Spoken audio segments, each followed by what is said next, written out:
What's happening, guys? My name is Adam, aka Speedy Spectrum, and welcome back to Let's Play and Dub The Legend of Zelda Link's Awakening for the Switch.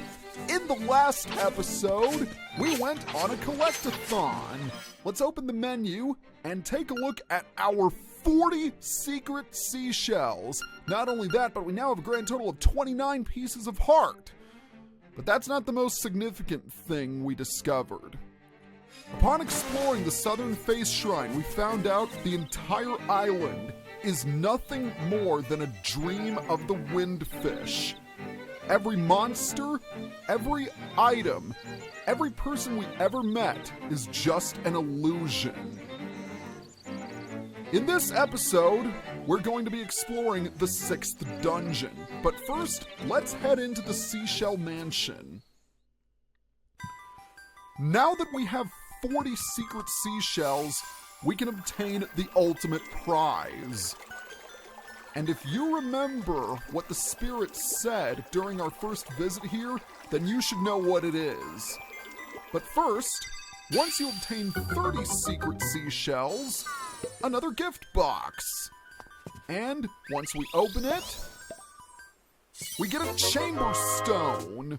So we have even more to play with at Dompe's Dungeon Builder. But that's not all. Now for the main event. The spirit of the mansion is telling us to raise our sword. And once we do so, we will gain a new power.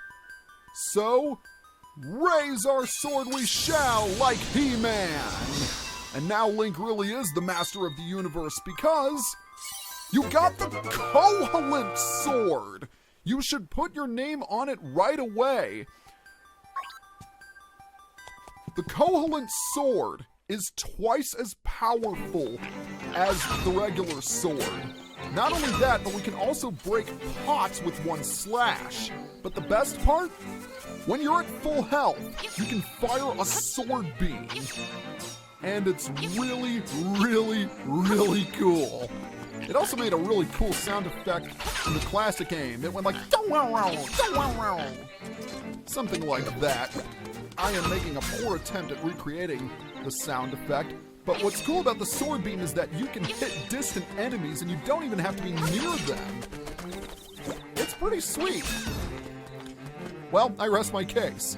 All right. Now we need to get back on task with our sword upgraded. And our bombs, arrows, and magic powder fully stocked. We're ready to take on the 6th dungeon. And to get there, we'll need to warp to Animal Village once again. The 6th dungeon is near the ancient ruins where all the Armos were. But instead of heading to the southern shrine, we are now going to head to the northern shrine because, spoiler alert, that's the dungeon. And as I'm walking there, I need to bring up something important. Sure, this island isn't real, but are we doing the right thing by waking the windfish? Because the relief said, if we wake the windfish, everything will vanish. And that just begs the question, are the friendships we forged real? Will we remember them even after everyone has disappeared? I don't know about you, but I love games with abstract thinking like this. It really makes you question what is right and what is wrong. And I just love how a game as simple as this, way back in 1993, did that. Further proof that the Legend of Zelda series is amazing. And speaking of amazing, we're going to be heading into a really cool dungeon. It's easily my favorite in the entire game. Now, in order to get to the next dungeon, we need to go down here. But I just want to demonstrate this. Set a bomb near this cracked wall, and the cave will be open. And this is, in fact, another fairy fountain. So be sure to stop by there if you're running low on hearts. Alright, now we need to swim to this lonely little island in the middle. And now that we've done that, we need to wake up this Armos and get hit by a bomb. But that's no big deal. Let's walk down. Alright, a couple piranhas in here, but nothing to get worked up over. And once again, we're going to need the hook shot. Over we go, and up we go. Once again, make sure you obtain the face key from the Southern Face Shrine. Because once you have it, you can unlock the way forward.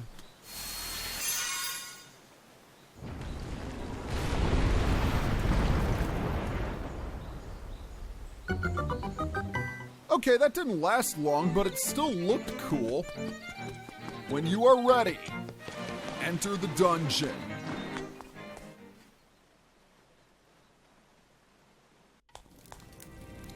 Level 6, Face Shrine. One of my favorite dungeon themes in all of Zelda. I love this theme, but you know what I don't like? These guys. Whiz robes. These things are annoying with a capital A.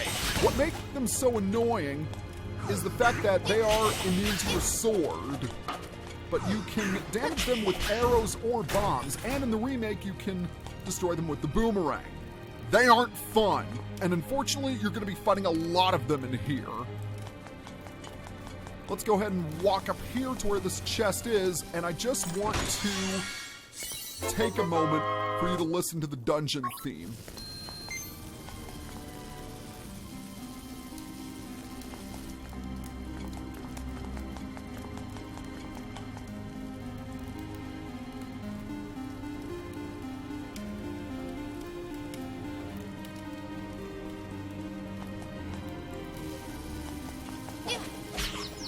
Yeah, it sounds really ominous.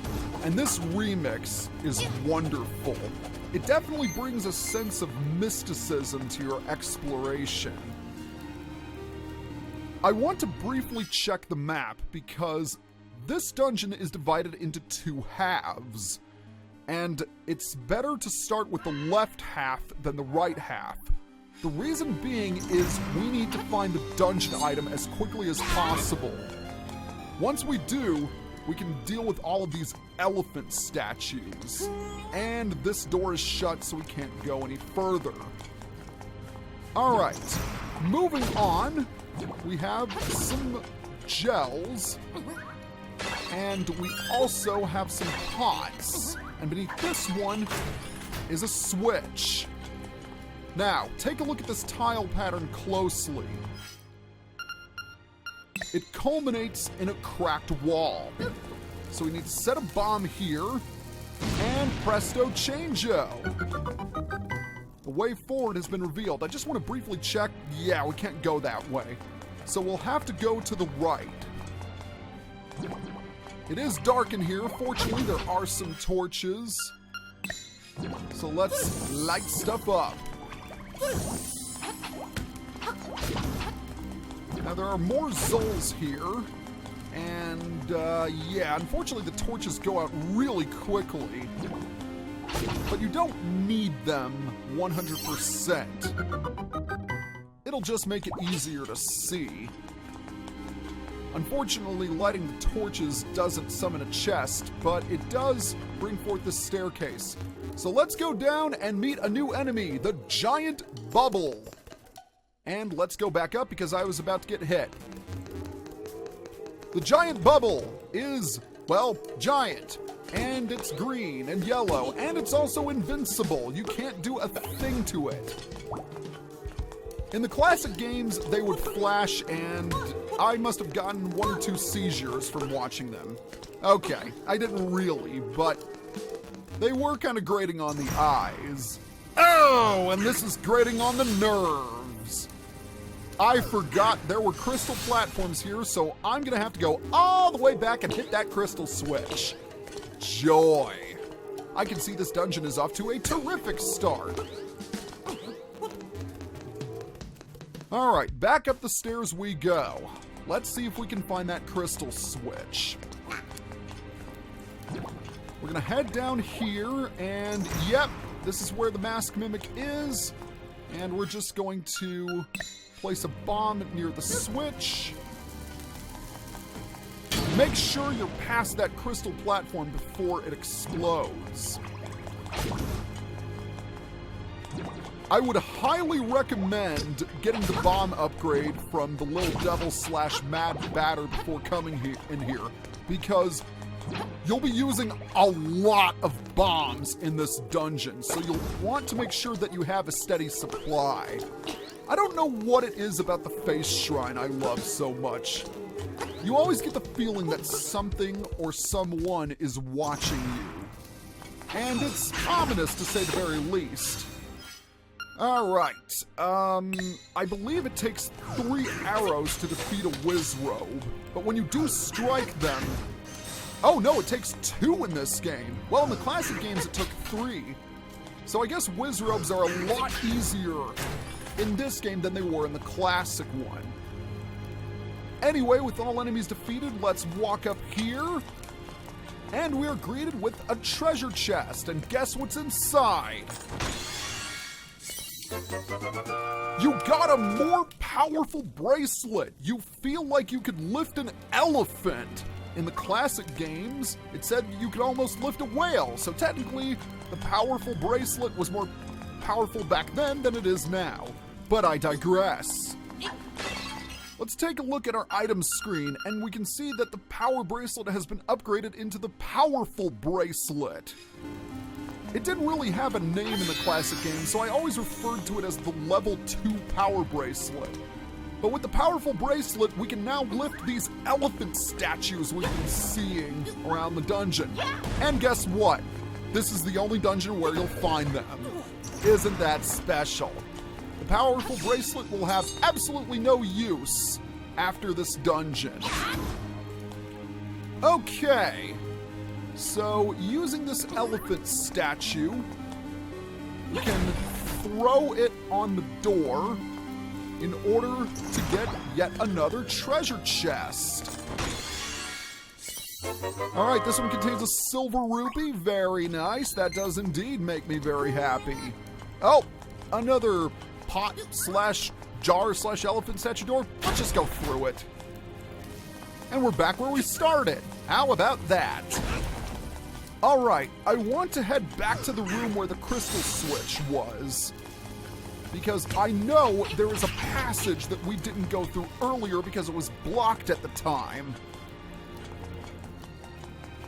So what we need to do is we need to strike the switch, then we'll need to take out our bombs, and we need to do the same trick that we did last time. Bomb, walk across, then explode. I want to briefly check the map.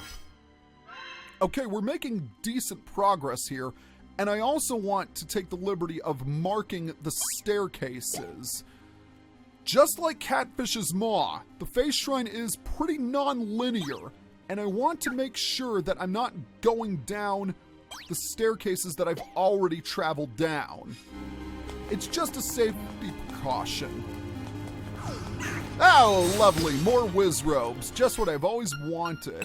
I know I've said this before, but in the classic games, you can only stun them with your boomerang. And I am dealing with lag. Isn't that lovely? Alright. So, now I need to... oh, okay, it went back to normal. I really wish I could solve my lag problems. I don't know why, because I'm not playing this on an emulator. And I closed all of my tabs beforehand. But I can think about that later because treasure ahoy! Let's open up the chest and grab the map. That's definitely going to come in handy. And these arrows will also come in handy. Naturally, the dungeon is indeed face-shaped. And as you can see, it is divided into 2 halves, left and right. We're going to be exploring the left half of the dungeon in this video. So, let's continue our journey. I'm actually about 15 minutes in this dungeon, so I don't have much time left. Jump across, and let's see if we can grab that piece of power. But first, let's get the bow equipped. Yeah, that's what I'm talking about. Oh, I forgot, the boomerang is a ranged weapon. I didn't need the bow. Hooray! Okay, so what do we have over here? Oh, we've got a chest. Good thing we explored that, isn't it? The stone beak. Okay. This is going to be nice for us to have, but now we need to go back down and reactivate that crystal switch because we need those pots. Pick up the pot, throw it at the door, but first let's go ahead and grab these hearts. Have I mentioned how amazing the boomerang is? See, we don't even need to walk towards the items in order to collect them. All right. So there's nothing we can do here, but maybe... Ah, yep, there it is. There's another crystal switch. So we're going to open this chest and grab the compass, which is really, really nice. Let's quickly check the map and see that there are several chests for us to collect. And right now, we need to head to the northernmost room. So by activating the crystal switch, we'll be able to lower the red platforms, throw the elephant statue, and there we go. That's what I like to see. Okay, this is a new puzzle, but we aren't going to solve it just yet. Instead, we're going to head up the stairs and take a look.